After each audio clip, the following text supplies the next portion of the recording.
সড়কে নিভু নিভু করে জ্বলছে লাইট। কিছুদিন আগেও অপরাধ দমনে অন্ধকার সড়কে আলো জ্বালিয়ে পথচারী ও জনসাধারণের চলাচলের সুবিধার্থে সড়কের পাশে বসানো হয় সোলার স্ট্রিট লাইট। কিন্তু বেশি দিন টিকতে পারেনি এসব লাইট। মানুষের ভোগান্তি কমাতে লাইটগুলো প্রতিস্থাপন করা হলেও বর্তমানে ৯৬ ভাগ লাইট বিকল হওয়াতে অন্ধকারে যাতায়াত করছেন স্থানীয়রা। হাজার হাজার কোটি টাকা দিয়ে খরচ করে যে ল্যাম্পপোস্টগুলো বসাচ্ছে, এগুলো এখন অকার্যকর হয়ে আছে। এটা তো অকার্যকর হয়ে থাকলে লাভ কি আর হলো? এই আলোটা থাকাতে আমাদের অনেক সুবিধা হতো, কিন্তু এখন বর্তমানে এই আলোটা নেই, আলোটা বন্ধ হয়ে গেছে। তাই আমাদের মানে সন্ধ্যা লাগতেই বাইরে ফিরতে হচ্ছে। রাতের অন্ধকারে চলাফেরা করা মুশকিল। লাইট নষ্ট হয়ে যাওয়ার কারণে আমাদের দেশে তো চোরটা এখন বেড়ে গেছে। সোলার বাতির কর্তৃপক্ষকে আমি ফোন দিয়েছিলাম, উনি বলেছিল যে আমাদের ওটার মেয়াদ শেষ হয়ে গেছে, ওটা ঠিক হবে না, ওটা নষ্ট। আবার যখন নতুন করে বাজেট আসবে তখন সেটা আমরা দিব। ২০১৫ থেকে ২০১৯ সাল পর্যন্ত দুর্যোগ ব্যবস্থাপনা অধিদপ্তরের একটি কর্মসূচির আওতায় বছরে প্রায় ৭৫,০০০ টাকা করে জয়পুরহাটের ৫টি উপজেলার মহাসড়ক, আঞ্চলিক ও গ্রামীণ সড়কের পাশে স্থাপন করা হয় সোলার স্ট্রিট লাইট ও হোম সোলার লাইট। তবে উপকরণগুলো নিম্নমানের আর কর্তৃপক্ষের উদাসীনতায় স্থাপনের কিছুদিন পরেই বেশিরভাগ লাইট নষ্ট হয়ে যায়। আবার বেশ কিছু চুরিও হয়। ফলে অন্ধকার সড়কে এখন প্রায় ঘটছে চুরি, ছিনতাই ও ডাকাতির মতো ঘটনা। রাত্রে অন্ধকারে মানুষের চলাফেরার সমস্যা।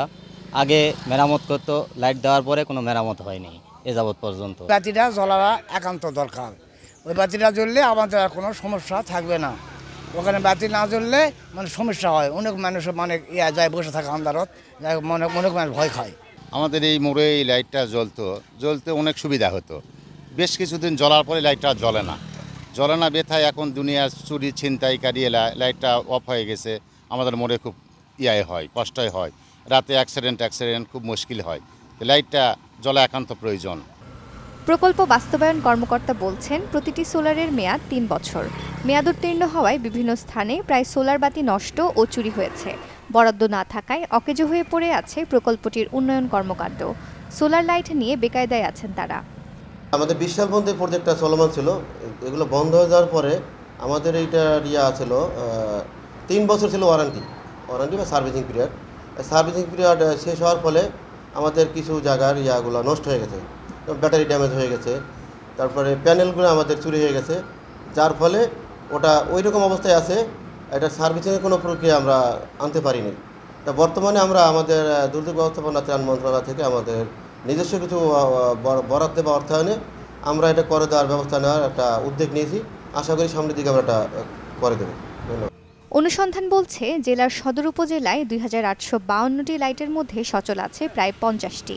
পাঁচবিবি, আক্কেলপুর, খেতলাল আর কালাইয়ের রাস্তারও বেশিরভাগ লাইট নষ্ট হয়ে গেছে।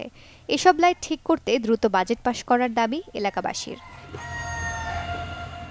Desk report, channel 24।